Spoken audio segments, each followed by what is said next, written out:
3 کاله وتل مجاهدي که نه مجاهد دا مجاهد دا نه د مجاهد دا موږ څه کوو طالبانو موږ مزل وکړو اول طالبانو جهاد چا ته ویل کېږي مجاهد چا ته ویل کېږي دا طالبانو څه شی دا طالبانو د موږ د احنافو مشهور کتاب د رد المحتار څه وایي طالبانو ورونو د جهاد تعریف راته وکړه مجاهد چا ته وایي مجاهد الدعات الى دین الحق د الله دین ته دعوتګران چې انسانان رابلي دې عالم ته څوک ویل کېږي دا یو وقتال هغه چا سره قتال چې دا دعوت قبول نه کړي دا قتال ولا دام څوک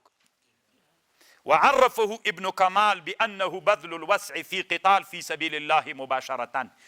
جهاد چاته وی طالبانو مخامخ د کفر سره جنگ کول دا مجاهد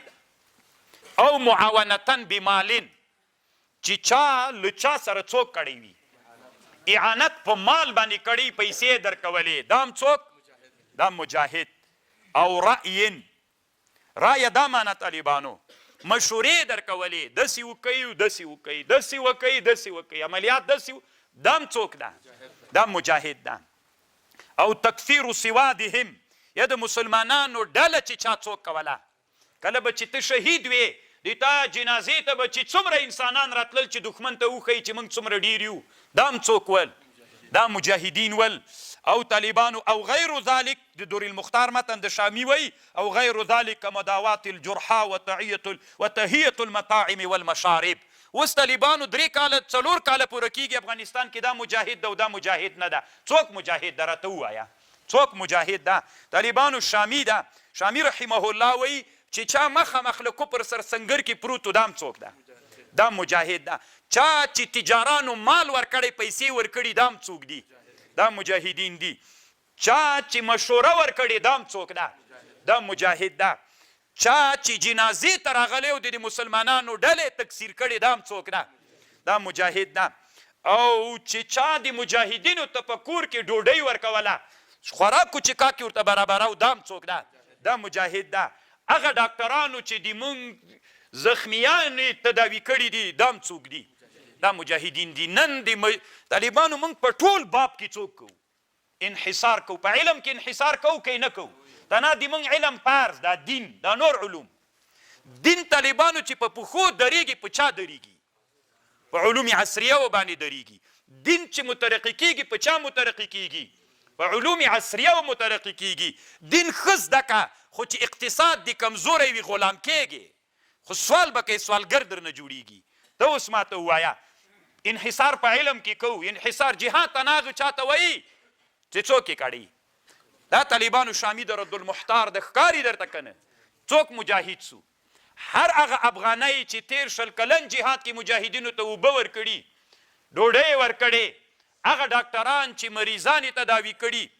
هغه انسانان چې تکفیر د سواد یې کړی جنازو ته راتلل په زرګونو انسانان به جنازو ته راغلل کافرانو به زړه کې شکر واچاو مرعوب به سول چې دا خلکو ملت خو له دوی سره ولاړ ده که نه ځکه که موږ سره ولاړ وي د موږ جنازې ته ولې نه راځي چې د دې جنازې ته موږ تکثیر د سواد یې کوو که یې نه کوو مال یې کوو که نه نو دا ټول طالبانو شامي رحمه الله وایي د جهاد څوک داعي و دعوتګر چې جهاد تقریر کړی مجاهد مباشر مجاهد مال چې ورکړی مجاهد چې ډوډۍ ورکړی مجاهد چې اوبه ورکړي مجاهد ډاکټر چې د چا تداوي کړي صرف طالبانو روح المانی د هغه شهاب د جهاد هغه ته ځان کې ولې منحصروي چې ته زه مجاهد یم دا نور مجاهدین نه دي نو خو که دین را سره مني دین خو ټول همدغه طالبانو دی په دې باندې بحث کوي طالبانو ورونو چې دی وایي دلایل راوړي په دې باندې چې هغه مجاهد ده مال یې چې ورکړی ده ځکه د هغې لپاره دلیل من جهز غازیا فی سبیل الله فقد غزا جهاد یې کړی که نه مجاهد نو مفهوم د جهاد چې کوم تعریف کړی د نه ټول په مجاهدینو کې څوک دي نو چې دا ملت مو ټول مجاهد وکنه طالبانو زه خپل ملت درته ښیم په رب العالمین چې د ما په ملت کې چې د ما خپل شخصي ولسوالۍ مو ده قسم په الله باندې انشاء الله په ټوله ولسوالۍ کې به داسې کور الا ډېر کم به داسې وي چې هغه به مجاهدینو ته 20 کاله مبارزه وه څه ټوکه خو نه وکړه په هر کور کې مجاهد واوسېده کور کې شپه ورکړله نو نن ته مجاهد سولې هغه مجاهدین نه سول خفه کوي نن هغه څوک چې د تا ټول عمر د تا تداوي کول هغه مجاهد نه سو ته مجاهد سولې نو خو جهاد خو دا ټول جهاد د فقه وي خپله فقه وي ما طالبانو دا تنا شامي درته راوړه که نه دا نور کتابونه مې راواخلم بیا مې څه یې کوي که مني یو کتاب باندې مني که نه خدای دې بیخي نه در باندې مني مجاهدین دي که نه دي دي طالبانو یا ایها النبی حرد المؤمنین علی القتال نو بیا تاسې کله یوه ته نارې وروهئ بیستویا کې کله یوه ته وایي بل نه طالبانو ښه کار نه دې باندې الله خفه کېږي هېڅوک طالبانو بیستویا کې یو داسې خلک چې د کفر صف والا خلک ول روا اوښتلا بېله خبر نور د افغانستان ملت څوک طالبانو یوه نوع نه یوه نوع یې څوک کړي دي یا ایها النبی حرد المؤمنین علی القتال تیز که مؤمنان په قتال باندې